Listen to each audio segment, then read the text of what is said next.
জান্নাতের সবচেয়ে মজা কি জানেন? জান্নাতের সবচেয়ে মজা হলো দুটা। কয়টা?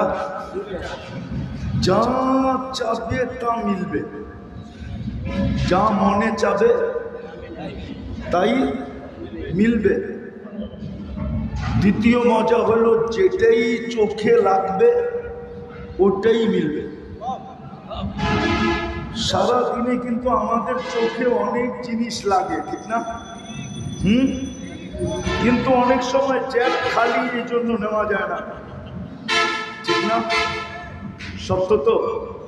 আবার অনেক সময় বেশি তাকাইলে আবার গালিও দেয়, জুতাও দেখায়, ঠিক না?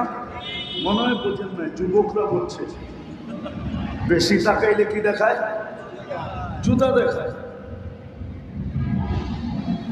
তো যেটাই চোখে লাগবে ওটাই মিলবে। আর চার নিয়ামত দিয়ে দিবে, চারটা নিয়ামত দিবে। আল্লাহ আমাদেরকে কথাগুলা মনোযোগ সহকারে শোনা তৌফিক দান করো।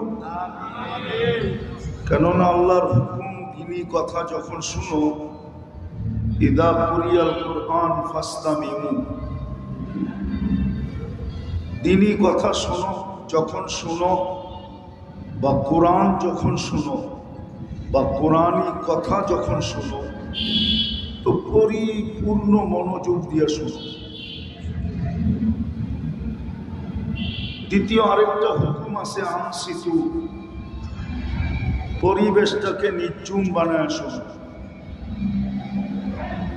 তো নির্জুমতা তো সম্ভব নয়, রোডের উপরের আয়োজন, কিন্তু মনোযোগটা সম্ভব। নির্জুমতা তো সম্ভব না, কিন্তু মনোযোগটা সম্ভব।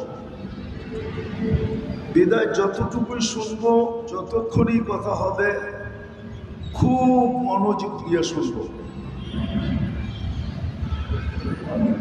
সত্য এটি, মানুষ মানুষকে মূল্যায়ন করে দুনিয়া দ্বারা, মানুষ মানুষের কাছে দুনিয়া দ্বারা মূল্যায়িত। আর এটা চির সত্য। আধিপত্য যার আছে মূল্য তার আছে, ক্ষমতা যার আছে মূল্য তার আছে, টাকা পয়সা যার আছে মূল্য তার আছে। দুনিয়ায় মানুষ মূল্যায়িত হয় দুনিয়ার দ্বারা। কিন্তু বুঝার বিষয় হলো যে আল্লাহ আমাকে অস্তিত্ব দিলেন, আর যে আল্লাহর কাছে অচিরে আমি চলে যাব, এখানে কেউ থাকবে না, এটাই চির সত্য। কেউ থাকবে না। কেউ যদি থাকতো তাহলে এত ঐতিহ্যমান কবর দুনিয়াতে হতো না। হাজারো ঐতিহ্যমান কবর দুনিয়াতে আছে। ঐতিহ্যমান বোঝেন? বড় দামি দামি ব্যক্তির কবর। সব বাদই দিলাম, আমরা তো ছুটা যাই মদিনা এই জন্যই যে নবীজির সামনে যায় একটা সালাম দিবে, ঠিক না? সত্য তো। কিন্তু উনিও তো রওজায় আঠারে আছেন, বাহিরে নাই, ঠিক না? উনিও তো চলে গেছেন, ঠিক না?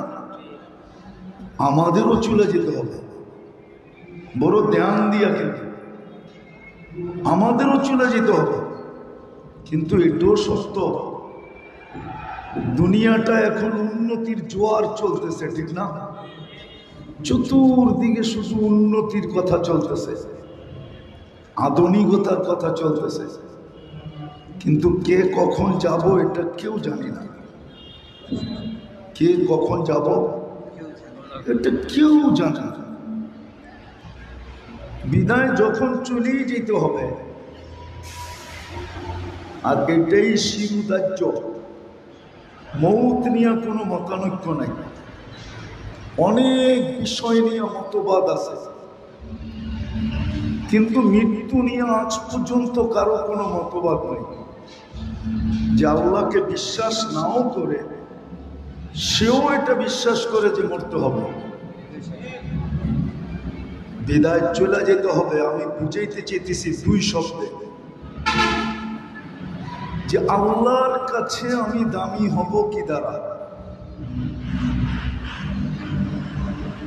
দুনিয়ায় দামি হইলেও কিন্তু সাময়িক, হাত বদল হইতে দেরি। যার হাতের থেকে আসছে তার দাম কমতে দেরি হয় না। ছোট্ট একটা উদাহরণ দিলে বোঝা যাবে। অফিসের চেয়ারে যতক্ষণ আছে সবাইকে কানে ধরা ফাইল নিয়ে ঘুরাইতেছে, ঠিক না? ওনার রিটায়ার্ড হতে দেরি, এখন উনি ফাইল নিয়ে টেবিলে টেবিলে ঘুরতে দেরি করতেছে না, ঠিক না? হ্যাঁ, ওনার পেনশনের পয়সাটা উঠাই দিই, এখন ওনার জুতা ক্ষয় হইতেছে। যারা অফিসে স্যার বলতো এরাই এখন মুস্কি মুস্কি হাসে আর মনে মনে বলে, ছাড়, এতদিন সবাইকে ফাইল নিয়ে ঘুরাইছেন, আন্ডার মানি না দিলে কারো ফাইল রিলিজ হয় নাই, এখন আপনি একটু ঘুরা ঘুরা দেখেন কেমন মজা লাগে। এই হলো দুনিয়ার দাম। দুনিয়া হাতে আসে যতক্ষণ, দাম আসে ততক্ষণ। হাতে নাই, দাম নাই। আমার এটা বিষয় না। আমার বিষয় হলো আমি আল্লাহর কাছে দামি হব কি দ্বারা? সারা দুনিয়ার যাই ঝামেলার ভিতরে থাইকাও আমি আল্লাহর কাছে কি দ্বারা দামি হব? আমি দুই তিনটা জিনিস দেখাই শেষ করব। যদি আমরা দুই তিনটা জিনিসে অভ্যস্ত হইতে পারি তাইলে রব্বে কাবার কসম আমরা আল্লাহর কাছে দামি হয়ে যাব। আর আল্লাহর কাছে যদি দামি হই তাইলে আল্লাহর গ্যারান্টি আছে আমি তোমাদেরকে কিনব। আল্লাহ কিনতে চাইতেছে আমাদেরকে, কিন্তু শর্ত হইল দামি হইতে হবে। বেদামি হইলে আমি কিনব না, আর মানুষ বেদামি জিনিস কিনেও না। যেটা দামি ওইটাই কিনে, ঠিক না? সত্য তো? আল্লাহ বলতেছে আমি কিনবো তোমাদেরকে, ইন্নাল্লাহ হাশতারা, আমি কিনবো, কিন্তু দামি বানাও। আল্লাহ কি দিয়া কিনবেন? আল্লাহ বলে আমি জান্নাতের বিনিময়ে কিনব। কিসের? জান্নাতের সবচেয়ে মজা কি জানেন? জান্নাতের সবচেয়ে মজা হলো দুটা। কয়টা? যা চাবে তা মিলবে, যা মনে চাবে তাই মিলবে। দ্বিতীয় মজা হলো যেটাই চোখে লাগবে ওটাই মিলবে। সারা দিনে কিন্তু আমাদের চোখে অনেক জিনিস লাগে, ঠিক না? কিন্তু অনেক সময় জ্যাক খালি, এই জন্য নেওয়া যায় না, ঠিক না? সত্য তো? আবার অনেক সময় বেশি তাকাইলে আবার গালিও দেয়, জুতাও দেখায়, ঠিক না? মনে হয় বোঝেন না, যুবকরা বলছে বেশি তাকাইলে কি দেখায়? জুতা দেখায়। তো যেটাই চোখে লাগবে ওটাই মিলবে। আর চার নিয়ামত দিয়ে দিবে, চারটা নিয়ামত দিবে। দুনিয়াতে অনেক সময় পয়সা থাকে কিন্তু বয়স থাকে না, পয়সা আছে কিন্তু কি নাই, দাম আছে নাকি? বয়স আছে কিন্তু সুস্থতা নাই, দাম আছে?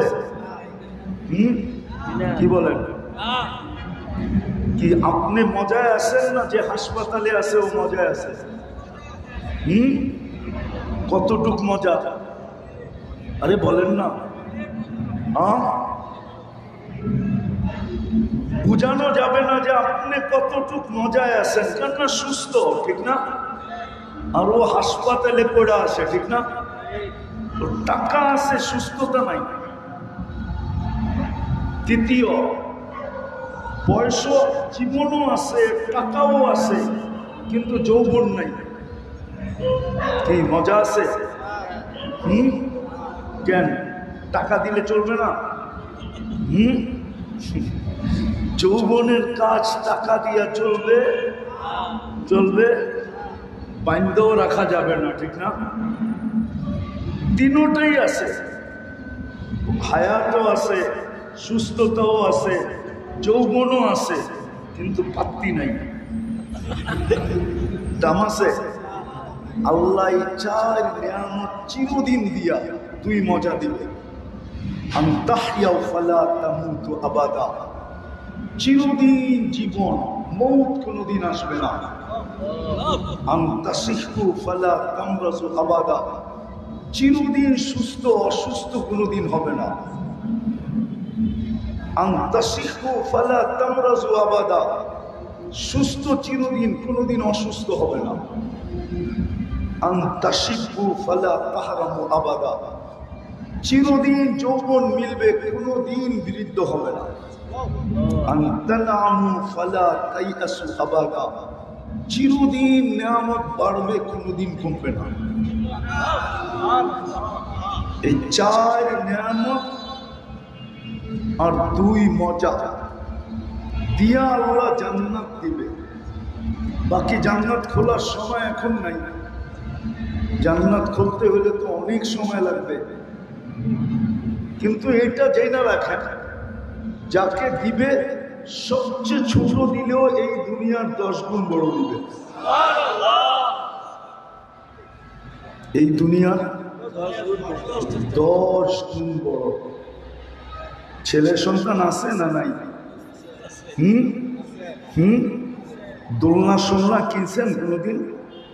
দোলনা কিনছেন? দোলনা মার পেটের তুলনায় দোলনাটা কয় গুণ বড়? কত? 10 গুণ হবে তো, না আরো বেশি হবে? পেটের বাচ্চাটা যদি বলা হয় তুই মার পেটের বাহির হওয়ার সাথে সাথে তোকে যেটার ভিতরে রাখা হয় আর তোলানো হবে, ওটা তোর এই মার পেটের জগতের থেকে 10 গুণ বড়, ও কি বিশ্বাস করবে? যেমন আমরা আজকে করতেছি না, অথচ আমাদের নবীজি চোখে দেখা এসা বলছে। বিদায় আমার কথা শুরু ছিল, দুনিয়ায় কে কতটুকু দামি এটা সাময়িক, এটা কি অল্প কয়েকদিনের জন্য, তাও যতক্ষণ আছে দাম আছে, ঠিক না? কতজনকেই তো চলতে দেখলাম রাস্তা দিয়া, পুরো রাস্তা খালি, জনগণ জ্যামের পরে জ্যামে বসে আছে, আর উনি স্পিডে গাড়ি হাঁকায়া যেতেছে।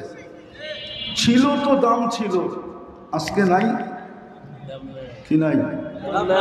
আছে নাকি? দুনিয়া এরকম। আমার বিষয় আপনি আল্লাহর কাছে দামি কিনা। আল্লাহর কাছে দামি হলে আল্লাহ জান্নাতের বিনিময়ে কিনবে। এখন দামি হব কিভাবে? মাত্র 3টা জিনিস দেখাবো।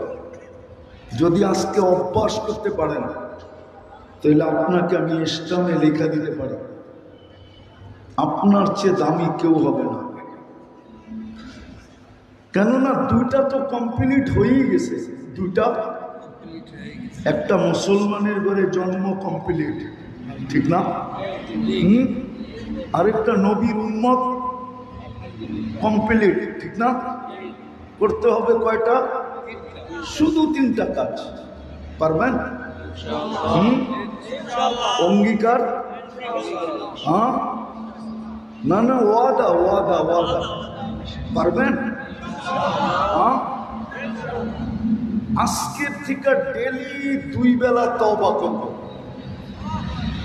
ঘুমানোর সময় এই বইলা তওবা করব, কেননা এই এলাকায় পাওয়া যাবে। আমার আওয়াজ ওই ঘরে পৌঁছতেছে, হয়তো ওই নারীর চোখ দিয়েও হয়তো আওয়াজ পৌঁছলে পানি চলে আসবে। সে এখনো আঁচল দিয়া পানি মুছে, যে লোকটা রাত্রে ঘুমাইলো আর উঠল না, মনে হয় বোঝেন না? স্বামীটা রাত্রে ঘুমাইলো আর উঠল না।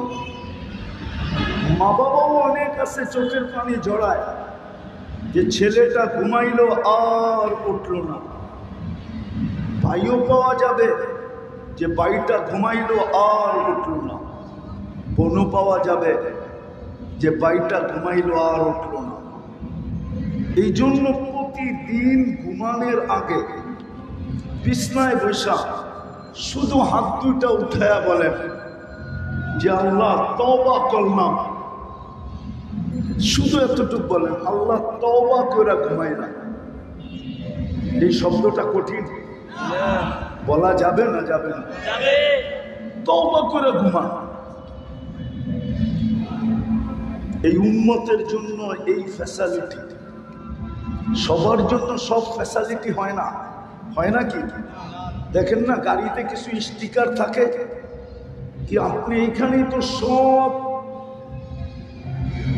প্রেসগুলা কোন জায়গায়? এই এলাকায় না? না এলাকায় না?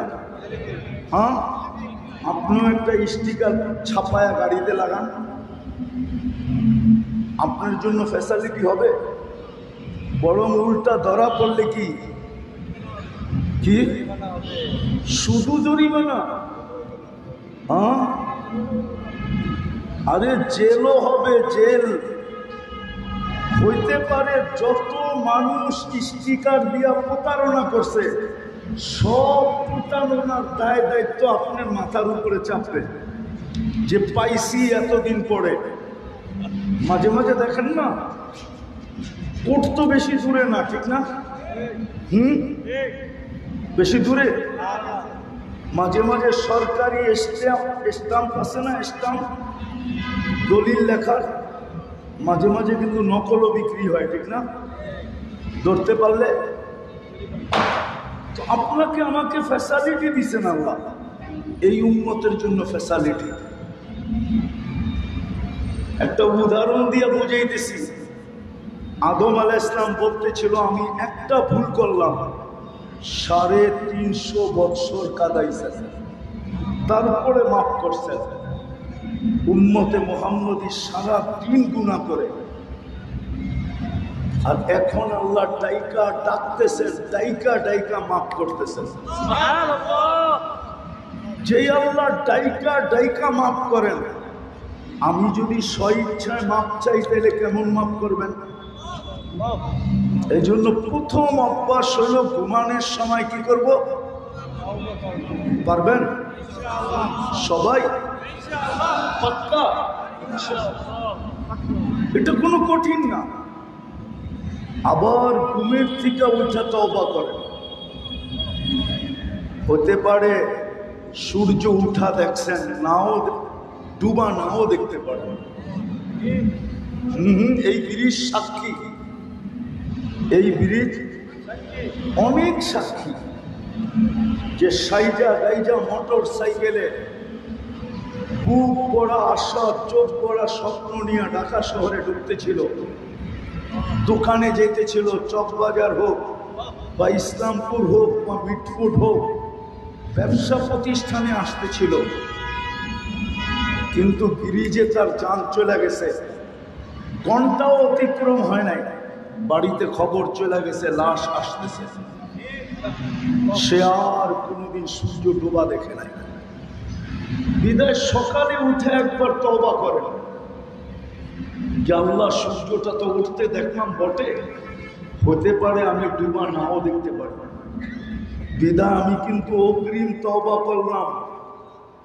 বুদ্ধিমান ওই ব্যক্তি যে আগাম চাপিল নিয়ে নেয়, চুপে চুপে কি করে আগাম জামিন, বোঝেন? আরে বোঝেন? হ্যাঁ, ওগুলো সবচেয়ে বড় বুদ্ধিমান।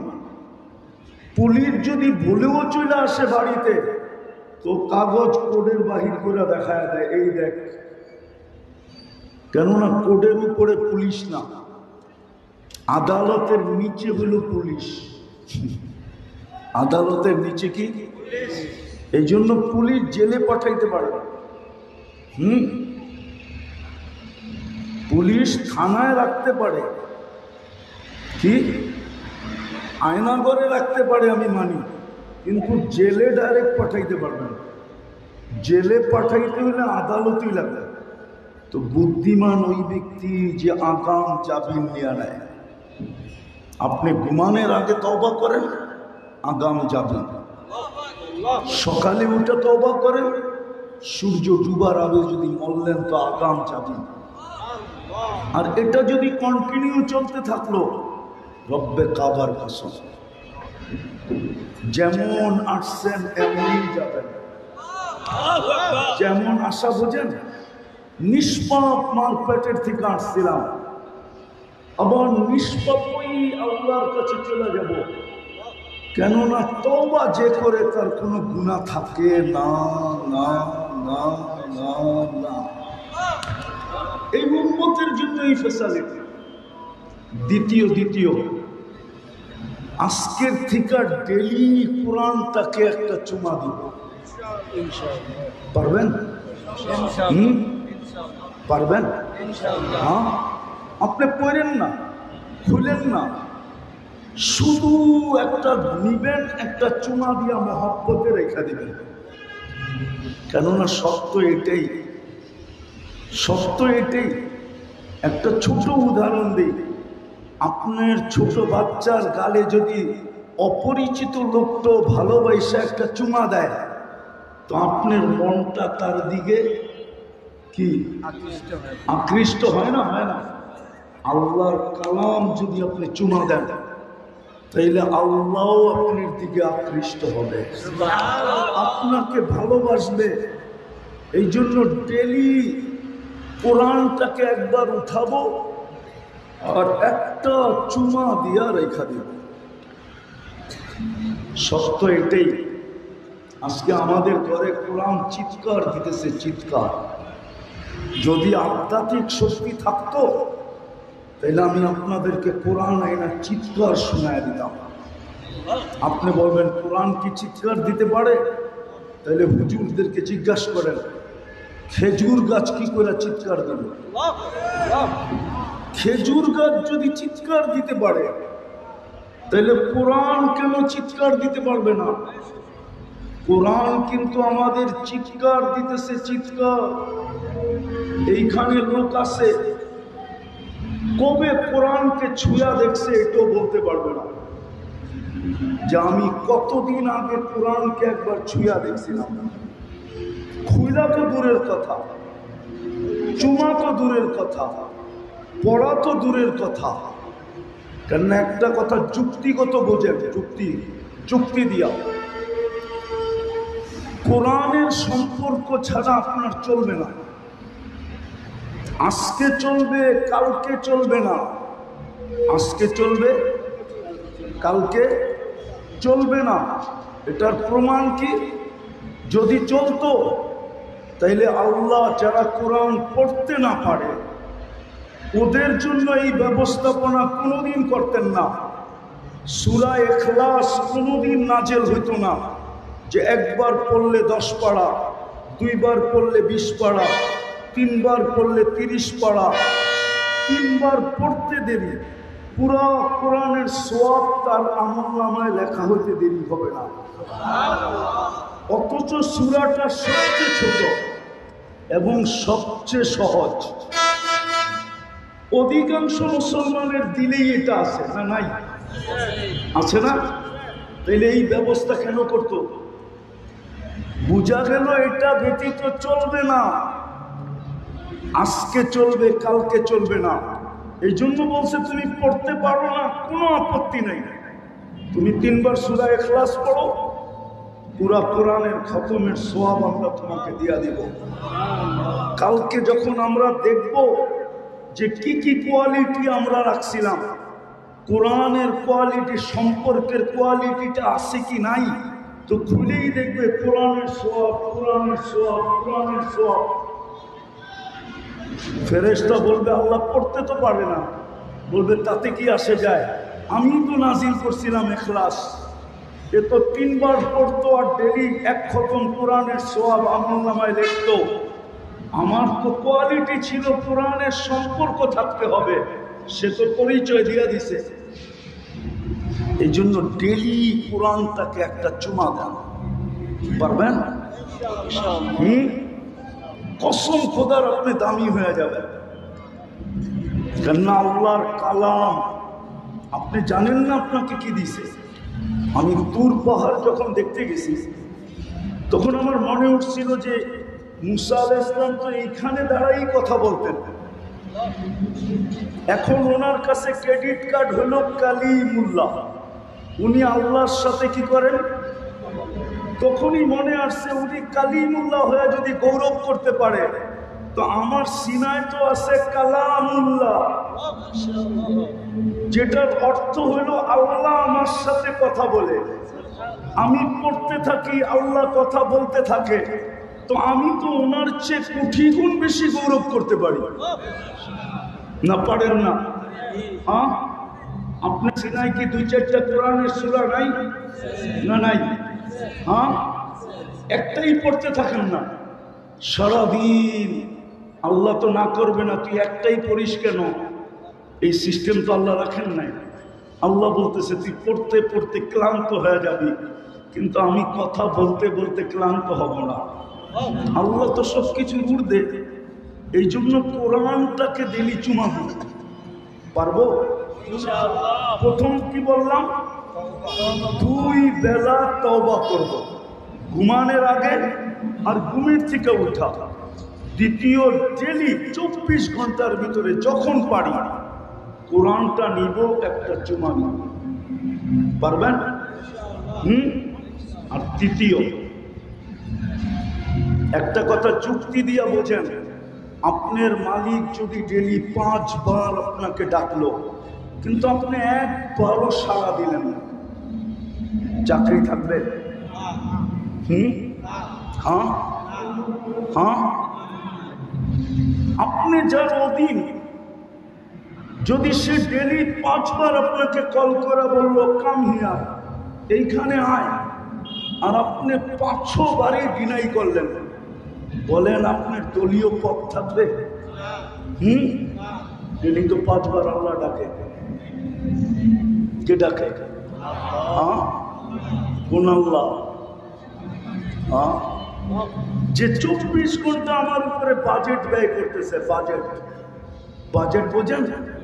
আপনি বলেন আমি কাম না করলে সংসার চলবে না, সংসারে খরচ করেন আপনি, আল্লাহ তো আপনার উপরে খরচ করতেছে। আমি 2টা উদাহরণ দেখাই। খাওয়াটা মুখের কাছে নিতে দেরি, নাক ঘ্রাণ শুইরা এই কথা বলতে দেরি করে না যে এটা মুখের ভিতরে যাবে, ঠিক না? নাকের কাছে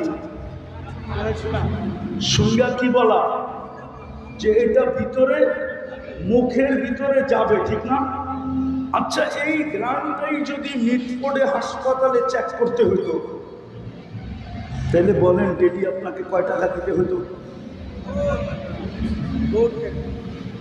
কমসে কম 3 বেলা তো করতেন, নাস্তা, দুপুর, রাত্র, ঠিক না?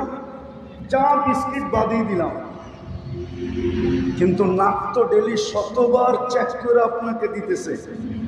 যদি এটাই প্রযুক্তি দিয়ে করতে হতো, বলেন দিন মজদুর যারা আপনার কামাই, আমাদের কামাই কি যথেষ্ট হইতো? বড় বড় শিল্পপতি নাইলে করায় নিত, আমরা কি করতাম? এটা কি বাজেট না? দ্বিতীয়, নাক সিগন্যাল দিল মুখে যাবে, জিহ্বা স্বাদ টেস্ট করে বলল এখন পেটে যাবে। যদি এই 7টাই প্রযুক্তি দিয়ে যদি টেস্ট করতে হতো যে খাওয়ার স্বাদটা ঠিক আছে কিনা, বলেন ডেলি কয় টাকা দিতে হতো? বলেন ডেলি যদি অক্সিজেন কিনা ব্যবহার করতে হতো? 550 লিটার তো আপনি নেন। পানির দামেও যদি হইতো, হাফ লিটার পানি 20 টাকা, ঠিক না? আচ্ছা, মানলাম 1 লিটারই যদি 20 টাকা হইতো, তাহলে 550 লিটারের দাম হইতো কত? হিসাব করেন। আরে বলেন না, ক্যালকুলেটর তো সবার জেবে আছে, এখনই মাইরা দেখেন। 550-কে 20 দিয়ে গুণ দেন। পানির দাম বললাম, পানির দাম কত? দুর্মিয়া 11,055 11,000 না 5,500 5,000 11,000 ঠিক না? 11,000 টাকা ডেলি আপনাকে বিল দিতে হতো শুধু অক্সিজেন, যদি পানির দামে বিক্রি হতো। আর যদি মডার্ন হাসপাতালের দামে বিক্রি হতো, 2020-এ আধা ঘন্টা অক্সিজেন দিয়া 84,000 টাকা বিল করছে। যদি মডার্ন হাসপাতালের দামে বিল হইতো, কি এটা কি বাজেট না? কে বাজেট ব্যয় করতেছে? হ্যাঁ, যদি ডেলি শ্বাসের উপরে 1 পয়সা বিল ধরতেন তো 1600 টাকা বিল দিতে হইত। আপনি 1,60,000 বার শ্বাস প্রশ্বাস নেন। যান মিটপোর্টে এখনো জরুরি বিভাগে ডাক্তার পাবেন, ওরে জিজ্ঞাসা করে আসেন ডাক্তার সাহেবকে যে কার্বন ডাই অক্সাইড মানুষের ভিতরে জমা হয়, এটা বাহির করার জন্য ডাক্তারি বিজ্ঞানে কোনো প্রযুক্তি আসছে কিনা। ও বলবে আসে না। ডেলি তো 80,000 বার আপনার ভিতর থেকে কার্বন ডাই অক্সাইডকে আল্লাহ বাহির করে। আপনি শ্বাস ছাড়েন না, কার্বন ডাই অক্সাইডকে আউট করে। এটা যদি মেশিন দিয়ে করতে হইতো কয় টাকা লাগতো? ওই আল্লাহ যিনি 24 ঘন্টা বাজেট ব্যয় করে, ওই আল্লাহ ডেলি 5 বার আপনাকে ডাকে দামি বানানোর জন্য। আরেকটা যুক্তি বুঝেন, বলেন তো এই এলাকার ধনী মানুষগুলা এই এলাকায় থাকে কিনা? কোথায় থাকে? ধানমন্ডি। কোথায় থাকে? উত্তরা। কোথায় থাকে? গুলশান। কোথায় থাকে? বনানী। কোথায় থাকে? বারিদারা। কোথায় থাকে? বসুন্ধরা। কোথায় থাকে? সিকিউরিটি সম্পূর্ণ বড় বড় বিল্ডিং, ঠিক না? হ্যাঁ, আরো যদি পয়সা হয় কোথায় যায়? আমেরিকা, কানাডা, অস্ট্রেলিয়া, ঠিক না? হ্যাঁ, আল্লাহ কি গরিব? হ্যাঁ, তো ঘরটাই নদীর পারে দিলেন কেন? ঘরটা নদীর পারে দিলেন কেন? উনিও বলতো উন্নত এলাকায় আমার ঘর হবে, বাকি তোমরা আসলে আসো, না আসলে না আসো, যে আসবে তাকে দাম দিন।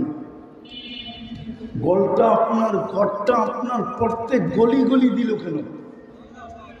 অজয় পাড়াগায় গ্রামে দিল কেন? পদ্মার চরে দিল কেন? হ্যাঁ বলেন, আরে বস্তিতে দিল কেন? এই জন্য দিল 2 কদম দিয়েই যেন আপনি দামি হইতে পারেন। দিয়া ছেড়া দিতে পারতো, কিন্তু না, বলছে যদি দামি না হইল। এই জন্য নিজে ডেলি 5 বার দায়িত্ব নিয়ে ডাকতেছেন। কয়বার? কে ডাকতেছেন? কে ডাকতেছেন? আরে শুধু আল্লাহ ডাকলে তো মনকে বুঝাইতে পারতাম, শুধু আল্লাহ তো ডাকে না। একটা ছোট পদের হইয়া যদি এত দাপট দেখাইতে পারে, মনে হয় দাপট আপনারা দেখেন না এই জীবনে। সামান্য একটা পদের হইয়া কি যেই দাপট, ঠিক না? কি আরে পদ বাদ দেন, শুধু পদ আলার তরকারি বাইরা দিত, তার দাপটই তো অন্যরকম, ঠিক না? হ্যাঁ, আল্লাহ তো 99 পদের মালিক, একটা তো না। আল্লাহ তো রহমান, আল্লাহ তো রহিম, আল্লাহ তো মালিক, আল্লাহ তো কুদ্দুস, আল্লাহ তো সালাম, আল্লাহ তো মুমিন, আল্লাহ তো মুহাইমিন, আল্লাহ তো আজিজ, আল্লাহ তো জব্বার, আল্লাহ তো মুতাকাব্বিরুল খালিকুল বারিউল মুসাব্বিরুল গফফারুল কহ্হারুল ওয়াহ্হাবুর রাজ্জাকুল ফাত্তাহুল আলিমুল কাবিদুল বাসিতুল খাফিদুল রাফিউল মুইসুল মুদিল্লুস সামিউল বাসিরুল হাকামুল আদলুল লতীফুল খবীরুল হালিমুল আযীমুল গফুরুশ শাকুরুল আলিকুল কবীরুল হাফিজুল মুকিতুল হাসিবুল জলিলুল করিমুল রকিবুল মুজিবুল ওয়াসি আল হাকিমুল ওয়াদুদুল মজিদুল বাঈতুশ শাহীদুল হকুল ওয়াকিলুল কবিয়ুল মতিনুল ওয়ালিদুল হামিদুল মুসি আল মুবদি আল মুঈদ আল মুখি আল মুমুত আল হাইয়্যু আল কাইয়্যুম আল ওয়াজিদ আল মাজিদ আল ওয়াহিদ আল আহাদ আল সামাদ আল কাদির আল মুক্তাদির আল মুকদ্দম আল মুআক্খার আল আউয়াল ওয়াল আখির আল যাহির ওয়াল বাতিন الوالي المتوالي البر التواب المنتقم العفو الرؤوف مالك الملك ذا الجلال والإكرام والمقسط والجامع والغني والمغني المانع الضار النافع النور الهادي البديع والباقي الوارث والرشيد الصبور الله তো 99 পদের মালিক সে তো আপনাকে ডাকে কোটি কোটি টাকার বাজেট যে আপনার উপরে এভরি ডে ব্যয় করতেছে উনি তো আপনাকে ডাকে দামি বানানোর জন্য তো ডাকে এই জন্যই তো আল্লাহ বলে দিয়েছেন শেষ কথা মসজিদে পা দিতে দেরি আমি সম্মানের মালাটা পড়ায় দিতে দেরি করি না আমি হাদিস দিতেছি ওয়াজাবা আলাল মাজুর আইয়ুকরিমা সায়ের যেই আমার মসজিদে পা দিবে আমি ওকে সম্মানের মালা পড়ায় দেব এর জন্য তৃতীয় হলো আজ থেকে মসজিদের সাথে সম্পর্ক জড়ব ইনশাআল্লাহ আল্লাহ আমাদেরকে এই তিনটা জিনিসের উপরে মওত পর্যন্ত টিকে থাকার তৌফিক দান করেন ওমা আলাইনা ইল্লাল বালাগ